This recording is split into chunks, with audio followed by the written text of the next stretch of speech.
Thank you for staying with us. It's time now to take a look at stories making headlines on the front page of Nigerian newspapers. And I begin with the First News newspaper. The major story here: accidental drone strike, death toll rises to 127 in Kaduna. And the writers here says, as federal government vows to continue fight against terrorists, bombing not by mistake. Shehu Sani has been speaking about this. Protesters storm National Assembly, demand minister's resignation. And a billow of thick black smoke there depicting that story, the incident there.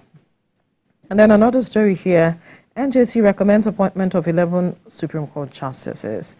I didn't visit Emefiele in Kuje prison. Oni is saying 8 banks fall below CBN's capital adequacy ratio threshold. Senate asks federal government to stop waivers. Appeal court relocates Kogi governorship elections petitions tribunal to Abuja. Why sanctions on Niger Republic should be lifted. Senator Ndume is speaking. Hate speech, threat to electoral process, says INEC.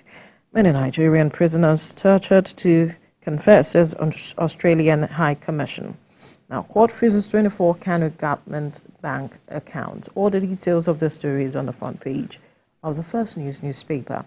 We move now to the Punch newspaper, and it's showing the line of the Kaduna village bombing. Protesters storm National Assembly. AI threatens suit, death reach 127. Protests condemn killings. United Nations urges military to protect civilians. PDP asks Tinubu to declare national mourning. Victims may demand 29 billion naira as compensation, perhaps. Now, Supreme Court, 11 justices kill NJC hurdles await Tinubu's nod. And a picture of them there. Another story here. A family mourns Nigerian lady strangled to death in UK. A really sad story there. Suspected ritualist dismember OAU students sell parts to Ogun. Yeah, oh boy, that's another sad story. 346 million naira voted for presidential jets, refreshment, others. All right, you want to find details of all of these stories on the front page of the Punch newspaper. We'll move now to the Nigerian Tribune. And still towing the line of the Kaduna drone strike, protesters storm National Assembly. PDP wants independent probe. Review rules of engagement. United Nations tells military. Many still missing as death toll rises to 127. Now, Court of Appeal relocates Kogi governorship election petitions tribunal to Abuja. Police arrest suspected ritualist. And no money voted to renovate my residence. Wajabiamila speaking. Stop tax waivers. Offer rebate. Senate committee asks federal governments.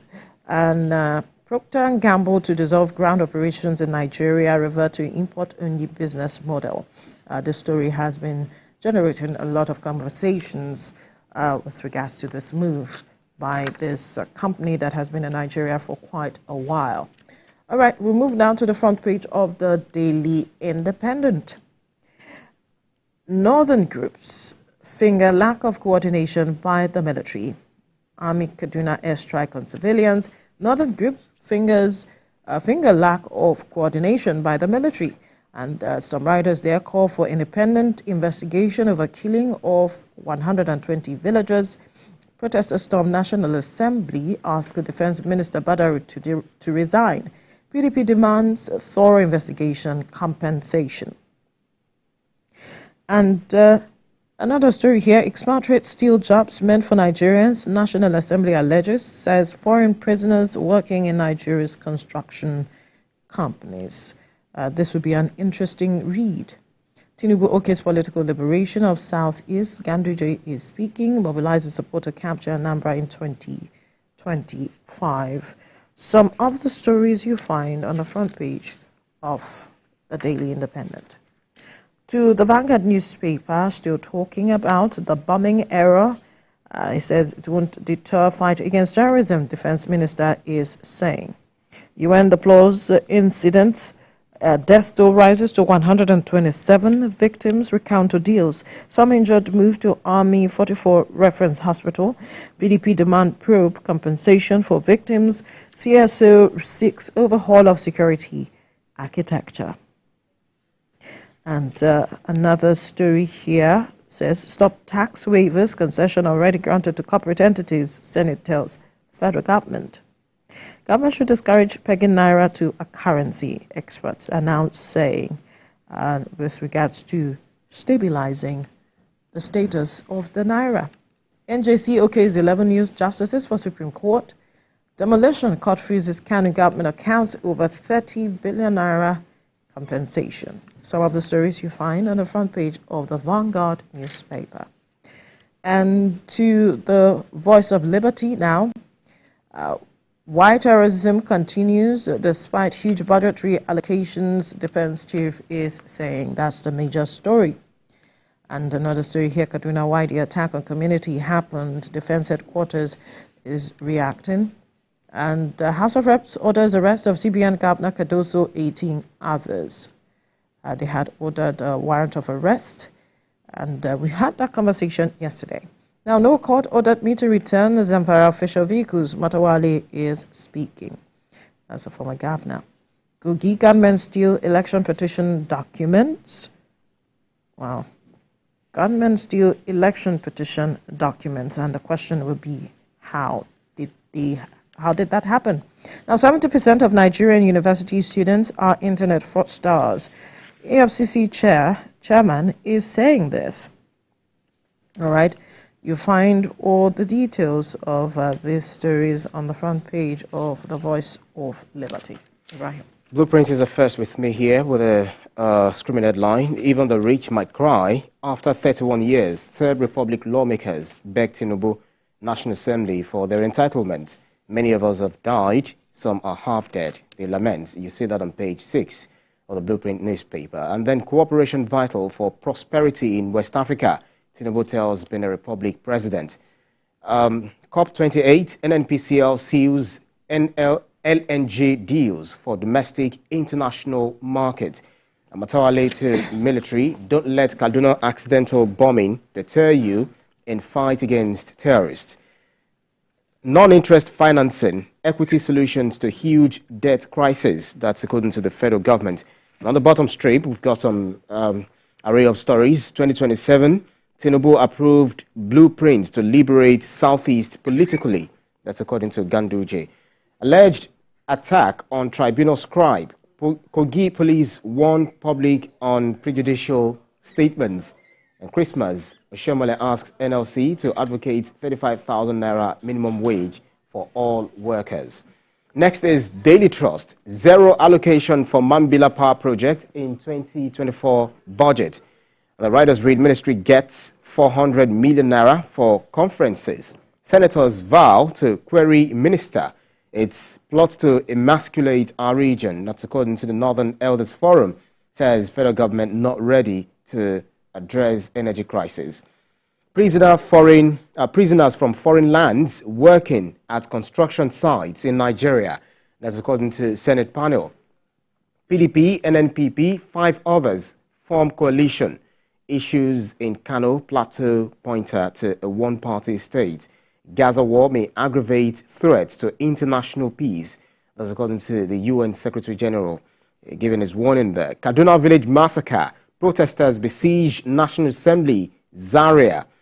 And then border closure. We're losing 13 billion Naira weekly. Freight forwarders. And gunmen attack Kogi election tribunal scribe. Cart away documents. That's about it for the Daily Trust newspaper. Next is Leadership newspaper. Samani, Supreme Court Justices, Samani, Sankey, Ada, 8 others pass screening. Justice Nwosu Iheme picked from reserve list. NJC appoint 1 Court of Appeal Justice, 6 heads of court, 26 others. Third Republic lawmakers demand unpaid salary claims, unpaid salaries and their claims, and stop tax waivers, Senate tells executive. Above the nameplate, we've got Muslim leaders want Kaduna bombing victims compensated. Oni visited Kuje prison to mark anniversary not to see Emefiele. That's according to the official. Next is the Guardian newspaper. Dilapidated police barracks. 22,000 officers await relocation. Relocation claims 7 months after notice to quit. 22,000 officers await relocation claims 7 months after notice to quit. And Tinubu threatens to shut public buildings, denying access to persons with disabilities. A UN flays Kaduna bombing as protesters storm National Assembly, demand minister's resignation. IVF, Nigerian youths sell gametes for survival. Nigerian youths sell gametes for survival. That's about it for the Guardian newspaper. This Nigeria is next. Stop tax waivers regime to corporate bodies. National Assembly tells federal government 3 trillion naira concessions granted in 2023, says Finance Minister Edun.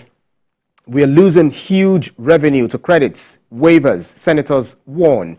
And on the ear of the newspaper, Wike flags of resurfacing of 47 urban roads in Abuja. You can read that up on page 7. And NJC recommends appointment of 11 Supreme Court justices. That's it for this Nigerian newspaper. Next is Nigerian News Direct. National debt. Invest in Sukuk. Others to reduce pressure on government spending. That's according to the minister. Says 9.18 trillion naira allocated to debt servicing in 2024. And above the nameplate, Wabote bags Nigerian Content Champion Award, recounting 3% completion of Nigerian content roadmap. NNPC Limited signs 2 gas deals at COP28. Ogun, police recover 2 cars, arrest 5 robbery suspects. I live in my private residence, but Jabi Amila denies 21 billion naira allocation for renovation. That's about it for the Nigerian News Direct. Business Day newspaper is the last but not least. P&G Nigeria exit ends 5,000 jobs. P&G Nigeria exit ends 5,000 jobs. Nigerian startups 2023 shutdown costs investors $79 million.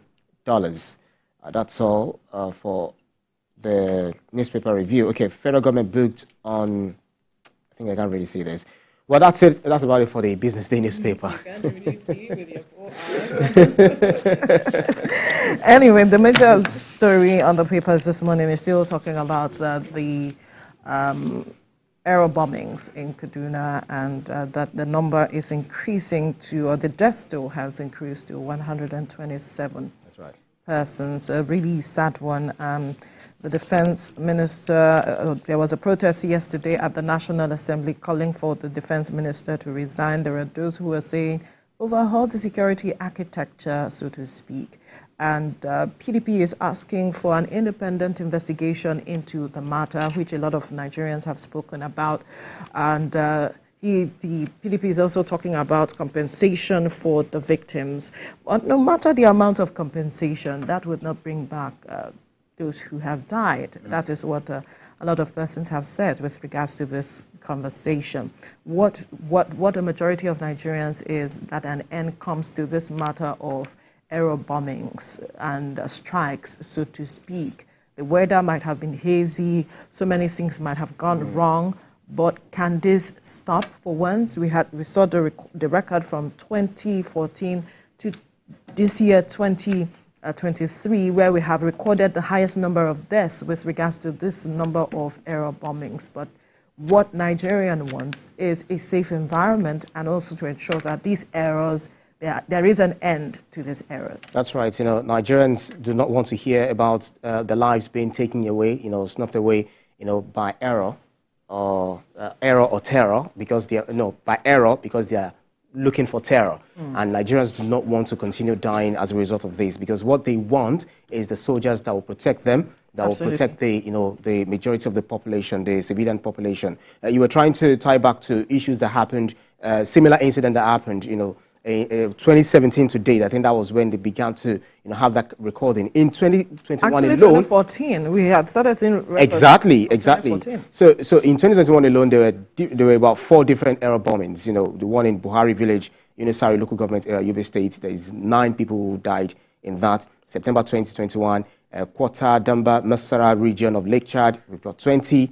And then Subudu Forest, Chinkafi, and Maradon local government area, Zamfara 5. And there are others in Niger State, Gano Region, all those ones are undisclosed. But in Sokoto, Damboa local government, Borno, 17 people were recorded to have died. I mean, every life counts. Every life counts. We recall that we're talking about this matter yesterday, where we said that one person said about 34 members of his family died in that incident. And that I think the person who was left... I think you said 34. 34 people. Another one said that he lost 13, a man lost 13 of his offsprings. No. And that's really sad. I think the person who survived out of those 34, there was a family that almost everyone was said to have died, and it was just a baby, that survived. Who takes care of that baby? That baby. And, I mean, that baby may never know his offspring, might be told those stories, his family, extended family members might be told, might tell him those stories. But these are the attendant implication of all of these things, the psychological trauma. I mean, people went to help and they died in the process. It's a really sad tale, and we hope that the investigation will get results and the people are brought to book. Yeah. That would ensure there's some level of closure for the victims of this incident in Kaduna at the end of the day.